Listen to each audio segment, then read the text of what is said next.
안녕하세요. 연세 편한마디내과 소화기내과 전문의 이지은, 류마티스 내과 전문의 김대식입니다. 저희는 경남 창원에서 류마티스 내과와 소화기내과의 합동내과를 뭐라고 해야 되죠? 합동내과 굉장히 올드한 표현이네요.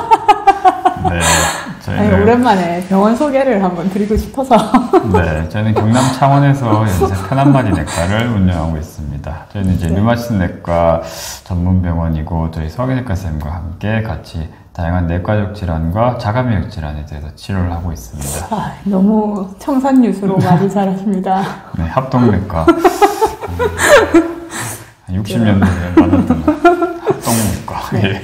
이번 영상의 주제는 류마티스 인자가 높을수록 예후가 나쁜가요? 입니다. 병의 경과가 류마티스 인자가 높으면 좀 더 나쁠 수 있을까요? 네, 이제 류마티스 인자가 검진에서 높아서 오시는 분들도 많고, 또 이제 손이라든지 관절이 계속 붓고 아파서 오셔서 류마티스 관절염 진단을 받으시는 분들도 많습니다. 근데 이제 류마티스 관절염 환자분들 중에 이제 류마티스 인자가 높으면 다 류마티스 관절염이냐? 그런 건 아니에요. 검진에서 류마티스 인자가 높다고 해서 놀래서 이제 류마티스 내과 오셨는데 막상 검사해 보니까 병이 없는 경우도 있을 수 있고, 또 인자가 없어도 병이 생기는 경우 있을 수 있습니다. 저번 영상에서도 한번 언급드린 적 있죠? 네, 류마티스 인자에 대해서 대략적으로 설명을 드렸었는데, 이제 류마티스 관절염 환자분들 중에서 한 70%에서 80% 정도는 류마티스 인자가 양성이에요. 이제 류마티스 관절염 환자분들 중 류마티스 인자라든지 항CCP 항체, 이런 자가항체 수치가 높으면은 혈청 양성 류마티스 관절염이라고 하고, 그 다음에 인자가 없으면은 혈청 음성 류마티스 관절염이라고 합니다. 근데 인자가 있는 경우가 좀 더 많죠. 근데 이렇게 인자가 높으면은 높을수록 예후가 안 좋은가?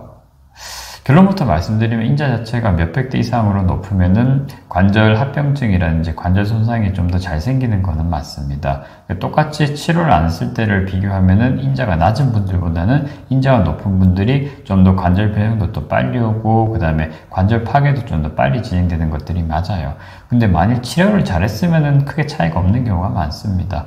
이게 인자 자체가 별로 높지 않아도 늦게 발견된 분이랑, 그 다음에 인자가 많이 높아도 조기에 발견된 분을 비교하면 무조건 빨리 치료한 분들이 인자가 아무리 높다 하더라도 조기에 약물 조절하면은 진행이 안 되거든요. 그렇기 때문에 치료를 안 했을 때 나빠질 수 있는 위험성을 말씀드리는 거지, 인자 자체가 높다고 해서 무조건 병이 많이 나쁜가 보다 낙담할 필요는 전혀 없으시고요. 조기에 발견하고 치료하면 예후는 굉장히 좋습니다. 근데 치료를 안 했을 때 그렇게 이제 관절 변형이라든지 그런 것들이 생길 수 있는 확률이 좀 더 올라가는 거고, 또 이제 문제가 되는 거는 관절 증상 외에도 또 이런 류마티스 관절염 같은 자가면역 질환은 다른 장기 쪽으로 침범이 되는 경우가 있을 수가 있어요. 대표적으로 류마티스 관절염은 관절 증상이 제일 흔한 건데, 이 외에 관절 외 증상도 다양한 것들이 또 합병증이 생길 수가 있거든요. 혈관염도 생길 수 있고, 그렇죠. 신경계 증상도 생길 수 있고, 여러 가지 증상이 생기실 수 있겠죠. 네, 그렇죠. 말씀해주신 혈관염증이라든지 신경계 증상 같은 경우에는 인자가 아무리 높으면은 높을수록 이런 관절 외 증상이 생길 수 있는 확률이 올라갑니다. 그래서 보통 류마티스 관절염 있으신 분들이 갑자기 피부에 염증이 생기고 이런 것들이 검사해 보니까 실제로 혈관염증이 동반이 됐다, 그런 경우가 있을 수 있거든요. 그런 경우에는 아무래도 인자가 높으면 이런 것들이 생길 수 있는 확률이 올라가는 겁니다. 그렇기 때문에 인자가 높은 분들은 이제 주기적으로 저희가 류마티스 내과에서 주기적으로 검사를 하고 다른 합병증이 생기지 않는지 계속 관찰을 해요. 그래서 역시 이런 것들도 진행이 된 상태에서 놓쳐버리면 문제가 되는 거지, 초기에 발견하고 치료하면 대부분 예후는 좋거든요. 그 때문에 너무 걱정하실 필요는 없지만, 아무래도 인자가 높은 분들은 그런 것들이 좀 더 잘 생길 수가 있기 때문에 좀 더 주의 깊게 관찰을 해야 된다, 그런 것들이 중요합니다.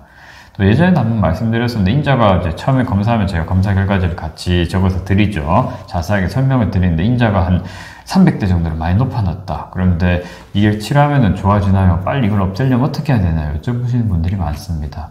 근데 치료하면은 인자가 관계없지 않나요? 그렇죠. 인자가 낮아지는 거랑 그 다음에 치료 예후랑 크게 관련이 없어요. 경험적으로 보면은 인자 실제로 치료를 하고 면역기 인조제를 쓰면은 인자 자체가 많이 떨어지는 경우가 있긴 합니다. 근데 이게 떨어진다고 해서 병이 좋아지고 그런 건 아니고, 수치 자체는 의미가 없는 거죠? 네, 그렇죠. 그렇기 때문에 인자가 높은데 왜 이리 높나 이런 걱정하고 그럴 필요는 전혀 없습니다. 괜찮은 거고, 그렇기 때문에 인자가 높은 분들이 주기적으로 체크할 필요도, 류마티스 관절염 진단 받으신 분들 필요가 없으세요. 저희가 치료식이 아니 이 검사 시기를 정해드리잖아요. 이 정도에서는 언제 오시겠다. 네, 그렇죠. 주기적으로 제가 체크를 하기 때문에 걱정 안 하셔도 되고요. 근데 혈전 음성 류마티스 관절염 환자분들 중에는 이게 인자가 처음에는 안 나왔는데 그 진행이 되면부터 보면은 인자가 실제로 높아지는 경우도 있을 수 있습니다. 이런 건 또 의미가 있을 수 있기 때문에 저희가 주기적으로 체크를 해야 되는 거고, 또 그러면 류마티스 관절염을 진단을 안 받았는데 인자가 높다. 이런 분들은 어떻게 해야 되냐? 이런 분들이 평생 병이 안 생기는 분들도 있습니다. 무증상 상태에서 그 항체 자체는 높지만 이게 진행이 안 되는 분들도 있는데, 이런 분들 중에 또 일부는 실제로 이제 면역기능 이상이 생기면서 자가면역 질환이 동반되는 경우가 있을 수가 있거든요. 그렇기 때문에 그런 경우에는 저희가 위험도에 따라서 언제쯤 다시 검사를 하는 것들이 좋겠다. 그걸 또 권유를 해드리고 설명을 드립니다. 그래서 인자가 높다고 해서 무조건 걱정하실 필요는 없지만 높을수록 다른 합병증이 생길 수 있는 빈도가 좀 더 높아질 수는 있기 때문에 주의 깊게 관찰을 하는 것들이 또 중요하겠습니다. 그럼 왜 항CCP 항체가 또 우리 류마티스 관절염의 진단에 좀 특이적인 항체잖아요. 네, 그렇죠. 그 항체가 이제 높게 나오시는 분들도 있는데, 그런 분들은 관절 파괴라든지 아니면 류마티스 관절염의 예후에서 어떤 영향을 미치나요? 네, 역시 항CCP 항체, 저희가 보통 악파 검사라고 하는데, 이 CCP 항체도 높으면은 관절 파괴가 좀 더 잘 일어납니다.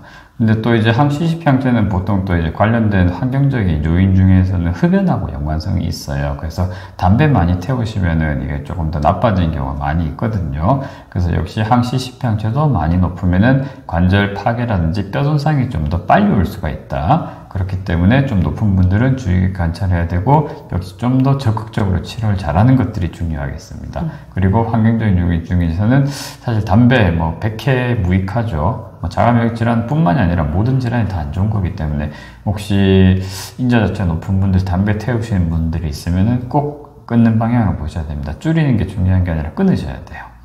네. 이번 영상은 여기까지인가요?